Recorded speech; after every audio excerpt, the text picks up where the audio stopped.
Hello guys, तो कैसे हो बच्चों आप लोग? बढ़िया बच्चों, आज हम कुछ शॉर्ट ट्रिक लेकर के आए हैं ट्रायगोनोमेट्री का। यकीन मानो ये शॉर्ट ट्रिक्स आपके लिए काफ़ी यूजफुल होंगे, खास करके वो बच्चे जो जेईई मेंस का एग्जाम लिख रहे हैं या फिर जो बच्चे एनडीए का एग्जाम लिखने वाले हैं उसके लिए काफ़ी यूजफुल है। बच्चों यकीन मानो यार, इस तरह का शॉर्ट ट्रिक तुमको और किसी प्लेटफॉर्म पर नहीं मिलेगा। आप एक बार देख लो पूरा वीडियोज़ को, अगर मज़ा नहीं आया तब बोलना, यकीन मानो बहुत मज़ा आएगा। और सबसे बड़ी बात है यार कि तुमको अगर इस तरह के एग्जाम को क्रैक करना है तो दोनों चीज़ चाहिए, एक्यूरेसी के साथ साथ स्पीड भी चाहिए। तो बच्चों यही चीज़ पर हम काम करने आए हैं, एक्यूरेसी के साथ साथ आपका स्पीड भी बढ़ाने हैं। तो चलिए शुरुआत करते हैं कुछ क्वेश्चंस के साथ।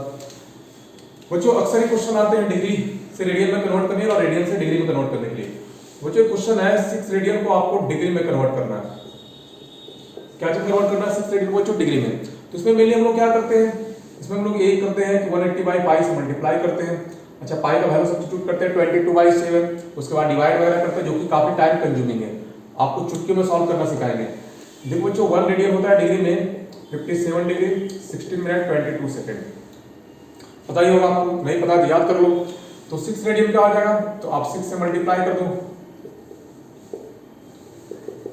अब क्या करेंगे भाई, अब मल्टीप्लाई को 6 को 22 से, बच्चों कितना आएगा 132 सेकेंड, है ना। और आपको पता है 60 सेकेंड कितना होता है, 1 मिनट होता है। तो इसको आप लिख सकते हो 2 मिनट 12 सेकेंड, है ना। तो यहाँ पर हम लोग क्या लिखेंगे, 12 सेकेंड लिखेंगे, 2 मिनट को बैलेंस रखेंगे। अब इसके बाद इससे मल्टीप्लाई करो 16 × 6 कितना होगा बच्चों, 96 मिनट, और 2 मिनट पहले से बैलेंस था, तो टोटल कितना हो गया 98 मिनट। 98 मिनट को क्या लिख सकते हो आप, 1 डिग्री और 38 मिनट, है ना। ये आपका आ जाएगा 38 मिनट, 1 डिग्री आपका बैलेंस रह गया। अब 6 को करोगे 57 से मल्टीप्लाई, तो ये 342 डिग्री आएगा, और ये 1 डिग्री आपका बैलेंस है, तो ये कितना हो गया 343 डिग्री। तो ये 6 रेडियन का डिग्री कन्वर्जन आ गया, है ना। This is final answer. तो बिल्कुल मुश्किल नहीं है, तुरंत कर सकते हो इससे, तो ये तो बेहतर है। चलो नेक्स्ट बच्चों, कि if tan x equal to दिया हुआ आपका 4/3, और आपको फाइंड करना है, find 2 sin x plus 4 cos x divided by 3 sin x minus cos x। जो tan x दिया हुआ 4/3 आपको फाइंड आउट ये करना है। इसमें तुम लोग क्या करते आए हो, इसमें यही करते आओ ना कि tan x दिया भाई, मतलब परपेंडिकुलर बाय बेस दिया हुआ है, परपेंडिकुलर बेस दिया हुआ, हाइपोटेनस निकालते हो, वहां से फिर साइन और कॉस का वैल्यू निकालते हो। ये बिल्कुल नहीं करना बच्चा। tan x दिया हुआ तुम्हारा 3/4, tan x को लिख सकते हो sin x by cos x, है ना। और sin x तुम्हारा 3 हो गया, cos x कितना हो गया 4 हो गया।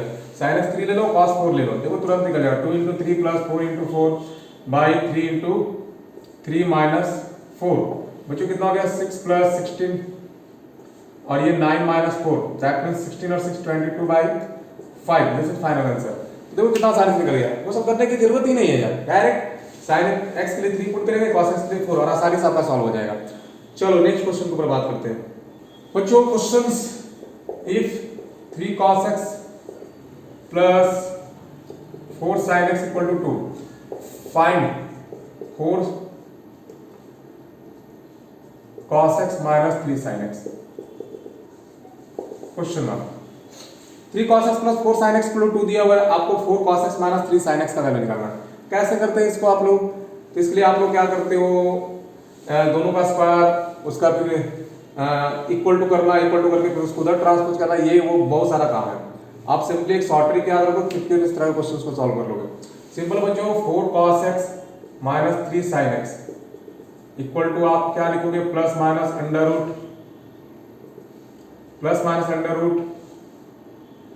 4 का स्क्वायर प्लस 3 का स्क्वायर माइनस 2 का स्क्वायर, है ना। तो ये हो गया 16 plus 9 minus 4 plus minus, that means 25 minus 4 कितना आ गया, plus minus 21। This is answer. मतलब कहने का मतलब ये हुआ बच्चा कि a cos x plus b sin x equal to, अगर c दिया हुआ और आपको बोला कि b cos x minus a sin x का वैल्यू निकालो, तो आप इसका वैल्यू क्या लिखोगे, plus minus under root a square plus b square minus c square. इसको याद रखो, उतना झंझट नहीं रहेगा आपके लिए, आप आसानी से सॉल्व कर सकते हैं। बात समझ में आ रही है? चलो नेक्स्ट के ऊपर बात करते हैं। चलो बच्चों नेक्स्ट क्वेश्चंस, बच्चों if sin x plus cos x आपका दिया हुआ है 2, आपको फाइंड आउट करने बोल रहा है sin पर पावर 10x प्लस cos पर पावर 10x, इसका वैल्यू निकालने बोला है। बिल्कुल मुश्किल नहीं है, sin x plus cos x 2 दिया हुआ है, तो इसका वैल्यू कितना होगा, तो इसका भी वैल्यू कितना होगा 2 होगा। दिस इज मैजिक, इसका वैल्यू कितना होगा 2 होगा, है ना। एक्चुअली में रिजल्ट है बच्चा sin x plus cos x अगर 2 होता है तो sin पर पावर mx प्लस cos पर पावर mx इक्वल टू भी आपका कितना होगा 2 होगा। n can be anything, any real number, कुछ भी ले लो, कोई फर्क नहीं पड़ता है कि इसका वैल्यू 1 और इसका वैल्यू भी 1 आना है ना। इसके अलावा आप सब्स्टिट्यूशन से भी जा सकते हो, sin x plus cos x equal to 2 कब, जब x इक्वल टू आपका 90 रखो, 90 sin 90 1 cos 90 1, that means 1 plus 1 कितना 2, यहां भी 90 सब्स्टिट्यूट कर दो, sin 90 1 1 पर कितना ही पावर हो 1, cos 90 1 1 पर कितना ही पावर 1 1 प्लस 1 कितना 2। बात समझ में आ रही है, क्लियर हो रहा है। चलो अगले क्वेश्चन को बात करते हैं बच्चों। नेक्स्ट है if sin x plus sin square x equal to 1, find cos पर पावर 12x प्लस 3 cos पर पावर 10x प्लस 3 cos पर पावर 8x प्लस cos पर पावर 6x। इसका वैल्यू निकालने के लिए आपको कहा जाएगा, कैसे करोगे, sin x plus sin square x equal to 1, तो ये आपको निकालना है, सिंपल है यार। इसका भी वैल्यू कितना आएगा 1 आएगा, है ना। कैसे आएगा 1, बात समझ में आ रही है, एकदम याद रखो cos 12 10 8 6, इसका वैल्यू कितना आएगा 1 है, एकदम सिंपल है बच्चों। sin x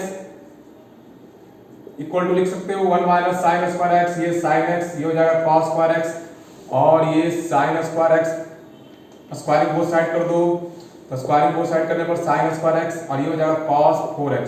अब बच्चों sin स्क्वायर x को क्या लिखोगे 1 माइनस cos स्क्वायर x, ये cos पर पावर 4x। ऐसा क्यों कर रहे हैं भाई, ऐसा क्यों कर रहे हैं, हमको cos का वैल्यू लाना है, पूरे cos के टर्म में लाना है, इसलिए ऐसा करना पड़ रहा है। अब इसको उधर ट्रांसपोज कर दो, तो cos पर power 4x plus cos square x equal to 1। अब देखो यहाँ पर कितने टर्म है, 4 टर्म है ना। 4 टर्म, इसका मतलब इसका क्या किया गया होगा, क्यूब किया गया होगा। अगर यहाँ 3 टर्म रहते तो इसका स्क्वायर किया गया होगा, है ना। तो यहाँ देख रहे हो 4 टर्म है, तो इसका मतलब इसका क्यूब किया गया होगा। इसका क्यूब करोगे यही चीज आएगा, और 1 का क्यूब क्या आता है 1, तो फाइनल आंसर इसका कितना होगा 1। बात समझ में आ रही है। अगर 3 टर्म यहाँ रहता तो इसका मतलब इसका स्क्वायर किया गया होता। अगर यहाँ 5 टर्म होते हैं तो यहाँ इसका मतलब इसका बाई क्वाड्रेटिक मतलब पावर 4 लिया गया होगा, है ना। हाँ तो बच्चों नेक्स्ट के ऊपर बात करते हैं। अगर बच्चों इफ sin थीटा 1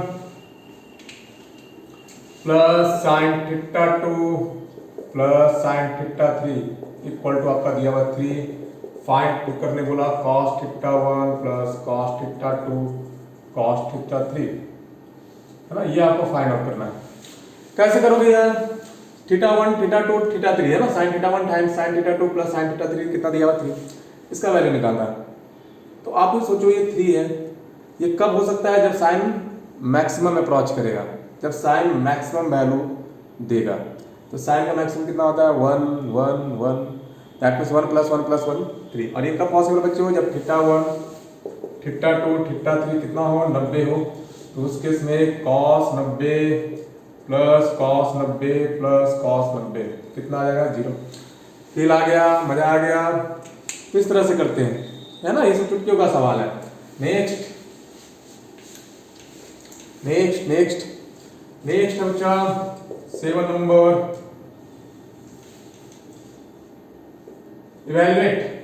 इसका वैल्यू आपको निकालने के लिए बोलेगा 1 plus tan 15 degree into 1 plus tan 30 degree. अब तुम लोग क्या करोगे, इसके लिए आप tan 15 का वैल्यू सब्स्टिट्यूट करोगे, यहाँ tan 30 का वैल्यू सब्स्टिट्यूट करोगे, इसके बाद सॉल्व करोगे। इतना टाइम कहाँ रहता है यार, इतना टाइम किसके पास है, एनडीए वगैरह के जी में इतना टाइम कहाँ से मिलेगा। तो ये सबको चुटकियों में सॉल्व करो, है ना। ये सब क्वेश्चंस और भी एग्जाम में आते हैं, एनटीपीसी एसएससी ये सब भी एग्जाम में आते हैं। तो सब कैसे करोगे, तो फटाक से इसका आंसर क्या लिखो 2। क्यों भाई, क्यों 2 लिखेंगे, क्योंकि इन दोनों को ऐड कर लो बच्चा। अगर इन दोनों एंगल का एडिशन अगर 45 आ रहा है तो डायरेक्ट आंसर क्या लिखना है 2। अरे भाई ये है result 1 plus tan a 1 plus tan b equal to होता है 2 if a plus b equal to 45 degree. बात समझ में आ रही है ना? अगर ऐसा दे दिया बेटा, फिर आ गया भैया से, चलो अगर बच्चों ऐसा दे दिया 1 प्लस बोला tan 105 डिग्री और 1 माइनस tan 60 डिग्री, तो तुम तो कंफ्यूज हो जाएगा सर। अभी आप बोले कि 1 plus tan a into 1 plus tan b, ये आपका 2 होता है कब, जब a plus b equal to 45। ठीक है भाई, लेकिन यहाँ पर तुम देख रहे हो इन दोनों को ऐड करोगे तो 45 कहाँ हो रहा है, नहीं ना हो रहा है। अच्छा दूसरी बात है, दोनों जगह प्लस है, यहाँ बीच में माइनस है, तो घबराने की जरूरत नहीं है, हम सिंपल है, ये भी उसी फॉर्मेट पर है। देखो आप इसको ऐसा लिख सकते हो 1 प्लस tan माइनस 60, अरे भाई tan माइनस थीटा क्या होता है, माइनस tan थीटा, तो ऐसा लिख सकते हैं। अब दोनों को तुम ऐड कर लो, तो 15 माइनस 60, दोनों को ऐड करेंगे कितना आएगा 45, दैट मींस इसका भी वैल्यू कितना आएगा बच्चों 2 आएगा। मजा आ गया? चलो उसी तरह बोला cot 30 degree minus 1, cot 15 degree minus 1, इसको भी इवैल्यूएट करने बोला है ना, मतलब इसका आप वैल्यू निकालो। तो इसका भी वैल्यू आप क्या लिखोगे एकदम चुटकियों से 2। क्यों भाई? क्योंकि यहाँ पर वही काम करेगा। 13 प्लस 15 डिग्री, दोनों को ऐड करो कितना आ रहा है 45। अगर इन दोनों का वैल्यू 45 आ रहा है इन दोनों को जोड़ने पर, तो आप डायरेक्ट आंसर लिखो 2। अरे उतना सोचो मत, डायरेक्ट लिखो 2 तुरंत, है ना?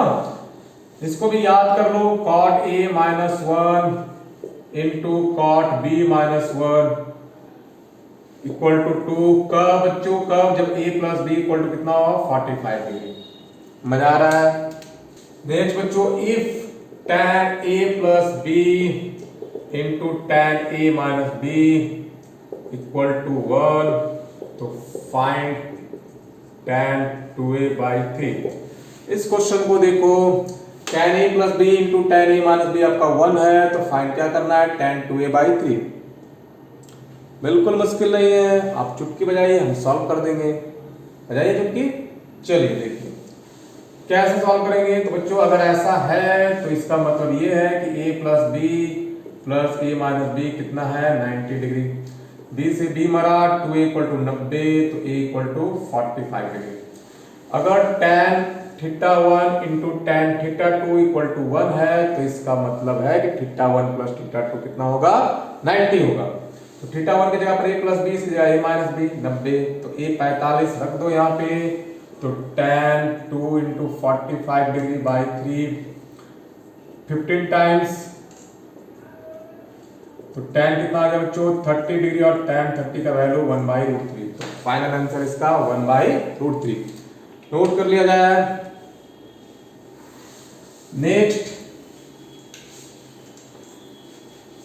नेक्स्ट बच्चों मैक्सिमम और मिनिमम वैल्यू निकालने अक्सर आते हैं। Find max and mean value of sin x, cos sin x, sin cos x और cos sin x, है ना? 4 क्वेश्चन इसमें है, 1 2 हम बताते हैं, बाकी तुम खुद से ट्राई करना। और ये सभी तुम चुटकियों बना सकते हो। कैसे? देखो साइन का क्या फंडा है बच्चा, साइन का क्या फंडा है, साइन जितना बड़ा खाएगा उतना बड़ा देगा। भाई साइन शरीफ है, जितना बड़ा खाएगा ये उतना बड़ा देगा। बात समझ में आ रही है? इसको बड़ा खिलाओगे तो ये बड़ा वैल्यू देगा, छोटा खिलाओगे छोटा देगा। तो देखो इस साइन को वैल्यू किससे मिलेगा, भोजन किससे मिलेगा, खाना किससे मिलेगा, इस साइन एक्स से। बात समझ में आ रही है? अरे यही साइन एक्स ना इसको इनपुट प्रोवाइड करेगा, इसको भोजन प्रोवाइड करेगा, खाना प्रोवाइड करेगा, तो ये मैक्सिमम यार कितना देगा। तो साइन एक्स का मैक्सिमम वैल्यू कितना होता है 1, तो इसको मैक्सिमम कितना मिलेगा 1 मिलेगा। तो इसका मैक्सिमम वैल्यू कितना हो गया बच्चों, मैक्सिमम वैल्यू हो गया sin 1। बात समझ में आ रही है, फील आ रहा है? अच्छा ये इसको मिनिमम कितना प्रोवाइड करेगा, ये इसको मिनिमम कितना प्रोवाइड करेगा -1, क्योंकि sin x का मिनिमम वैल्यू कितना होता है -1। तो इसका मिनिमम वैल्यू हो जाएगा बच्चा sin -1। क्या हो जाएगा sin -1, और sin -1 होता है माइनस साइन। कितना आसान है। साइन के लिए ये याद रखो, वो बड़ा खाएगा बड़ा देगा, छोटा खाएगा छोटा देगा। तो जितना बड़ा खिलाओ उतना बड़ा वैल्यू देगा, जितना छोटा खिलाओ उतना छोटा वैल्यू देगा। तो सबसे बड़ा इसको क्या मिल सकता है, तो यहाँ से 1 मिलेगा इसको, क्योंकि साइन एक्स का मैक्सिमम वैल्यू 1 होता है। सबसे छोटा इसको क्या मिलेगा, -1 मिलेगा, क्योंकि साइन का मिनिमम वैल्यू -1 होता है। मजा आ गया। चलो सेम फंडा यहाँ भी, ये मैक्सिमम क्या देगा, इसको 1 देगा, मिनिमम क्या देगा, -1 देगा। मैक्सिमम वैल्यू वही आएगा sin 1 और मिनिमम आएगा sin -1, दैट मींस -sin 1। चलो इसके लिए आ जाओ, इसमें थोड़ा सा टेस्ट बदल जाता है भाई, ये खाएगा बड़ा लेकिन देगा छोटा, है ना। cos खाएगा बड़ा लेकिन देगा छोटा, है ना। थोड़ा सा ये दूसरे टाइप का इंसान है, ये खाता बड़ा है देता छोटा है, मतलब ये सीधा नहीं है भाई, ये थोड़ा टेढ़ा है। तो खाएगा ये बड़ा देगा छोटा, तो इसको सबसे बड़ा वैल्यू यहां से क्या मिलेगा, 1 मिलेगा, और सबसे छोटा क्या मिलेगा, -1 मिलेगा। लेकिन बच्चों ठहरो ठहरो, यहाँ पर थोड़ा सा इसके साथ प्रॉब्लम्स है। cos एक पॉजिटिव फंक्शन होता है, बात समझ आ रही, cos पॉजिटिव फंक्शन होता है, तो इसको सबसे बड़ा जो वैल्यू मिल रहा है वो क्या मिल रहा है, 1 मिल रहा है। तो cos 1 पर तो ये मिनिमम देगा, ठीक है, 1 पर तो ये मिनिमम देगा, तो मिनिमम कितना हो गया इसका, cos 1। लेकिन इसका मैक्सिमम क्या हो जाएगा, तो मैक्सिमम पर आप सोचोगे सर अभी आप बोले कि ये सबसे छोटा खा करके सबसे बड़ा देगा, तो सबसे छोटा तो इसको -1 मिल रहा है, सही बात है भाई। तो cos -1 तो बच्चा cos 1 ही ना होता है, अरे cos -θ तो cos θ ही होता है ना, तो यहाँ पर तो गड़बड़ हो गई। तो इस कंडीशन में इसको सबसे छोटा वैल्यू क्या मिलेगा, साइन से 0 मिलेगा, क्योंकि निगेटिव पर कोई इसको फर्क पड़ेगा नहीं, तो सबसे छोटा वैल्यू ये 0 इसको देगा। अब cos 0 इसका क्या हो जाएगा बच्चों, 1, दैट मींस इसका मैक्सिमम वैल्यू कितना हो जाएगा, 1, और मिनिमम कितना हो जाएगा, cos 1। फील आ गया, चलो बढ़िया। उसी तरह से यहां भी वही चीज काम करेगा, इसका सबसे बड़ा वैल्यू होगा cos 0 और वो 1, और सबसे छोटा वैल्यू होगा बच्चों cos 1, है ना। दिस इज मिनिमम और दिस इज मैक्सिमम। बिल्कुल मुश्किल नहीं है, इस तरह क्वेश्चंस अक्सर आते हैं, है ना, एनडीए वगैरह में, नोट कर लिया जाए। चलो बच्चों, तो आज के लिए बच्चों इतना है, ऑल द वेरी बेस्ट।